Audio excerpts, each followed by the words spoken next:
नामांकित आश्रमात सुरू असलेल्या गैरकृत्याचा पर्दाफाश झाल्याने एकच खळबळ उडाली आहे।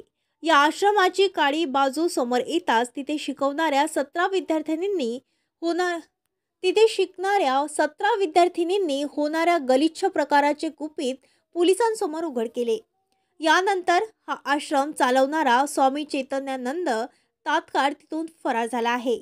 वसंत कुंज येथील एका पॉश परिसरातील या प्रसिद्ध आश्रमात मॅनेजमेंट कोर्स शिकणाऱ्या 17 विद्यार्थिनींनी संचालक चैतन्यानंद यांच्यावर छेडछाडीचे आरोप लावले आहे।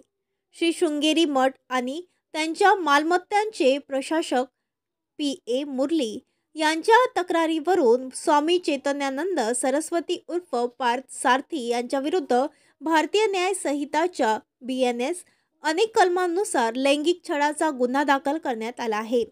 या आश्रमात 2 तुकड्या सुरू आहेत, ज्यात एकूण 35हून अधिक विद्यार्थी शिक्षण घेत आहेत।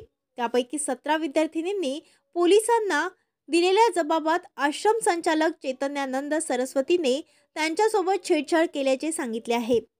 पोलिसांनी CCTV फुटेज ताब्यात घेतले असून संस्थेकडून मिळालेली हार्ड डिस्कही FSL तपासणीसाठी पाठवली आहे।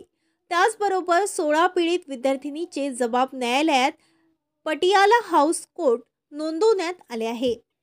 या प्रकारावरही दक्षिणामन्या श्री शारदा पीठम शृंगेरी आश्रमानेही एक निवेदन जारी करून या आरोपांवर स्पष्टीकरण दिले आहे। स्वामी चैतन्यानंद सरस्वती बेकायदेशीर कामामध्ये गुंतलेला होता। पीठाने त्यांच्या विरुद्ध तक्रारी दाखल केली आहे। त्यांचे आचरण आणि कामे बेकायदेशीर, चुकीची आणि पीठाच्या हिताविरुद्ध होती। यामुळेच त्यांच्याशी पीठाचे सर्व संबंध संपुष्टात आणले आहे। स्वामी चैतन्यानंद सरस्वतीच्या बेकायदेशीर कामाबाबत संबंधित अधिकाऱ्याकडे तक्रार दाखल करण्यात आली आहे, असे आश्रमाने म्हटले आहे। Shri Sharada institute of Indian management research, Vasant Kunj, Navi Delhi हे AICTE मान्यता प्राप्त असून ही संस्था पीठाच्या अंतर्गत चालवली जाते। या संस्थेचे कामकाज पीठाद्वारे स्थापन करण्यात आलेल्या गव्हर्निंग कौन्सिलकडून चालवले जाते, ज्याचे अध्यक्ष प्रख्यात शिक्षक तज्ञ डॉक्टर कृष्णा व्यंकटेश आहेत। गव्हर्निंग कौन्सिलने आश्वासन दिले आहे की विद्यार्थ्यांच्या हिताची पूर्ण सुरक्षा केली जाईल आणि त्यांच्या शिक्षण किंवा कार्यक्रमामध्ये कोणत्याही प्रकारचा अडथळा येणार नाही। बळजबरीने अश्लील वर्तन करण्याचा प्रयत्न।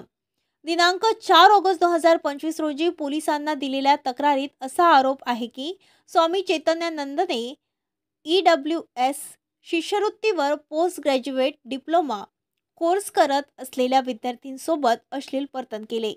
आतापर्यंत 32 विद्यार्थिनींचे जबाब नोंदवण्यात आले आहे, ज्यापैकी 17 जणांनी सांगितले की आरोपी स्वामीने त्यांच्यासोबत अश्लील भाषेचा वापर केला, आक्षेपार्ह मेसेज पाठवले आणि बळजबरीने शारीरिक संबंध ठेवण्याचा प्रयत्न केला। पीडितांचा असाही आरोप आहे की संस्थेतील काही महिला कर्मचारी आणि प्रशासकीय कर्मचाऱ्यांनीही स्वामीला साथ दिली आणि विद्यार्थिनींवर त्याच्या मागण्या मान्य करण्याचा दबाव आणला। वॉर्डनची साथ। विद्यार्थिनींचा आरोप आहे की आश्रमात काम करणाऱ्या काही वॉर्डन त्यांना आरोपीला भेटण्यासाठी बोलवत होत्या। सर्व पीडित विद्यार्थिनींचे जबाब न्यायालयात 164 CRPC कलमांतर्गत नोंदवण्यात आले आहेत। दरम्यान गुन्हा दाखल झाल्यापासून आरोपी फरार आहे। आरोपीच्या शोधात पोलिसांनी अनेक ठिकाणी छापे टाकले आहेत, तर अद्याप त्याचा काहीच ठाव ठिकाणा लागलेला नाही। संचालकाच्या गाडीवर बनावट नंबर।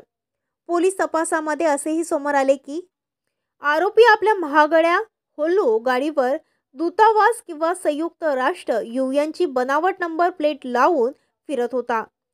चैतन्यानंदने आपल्या होल्वो गाडीवर 39 UN1 असे लिहिलेले होते।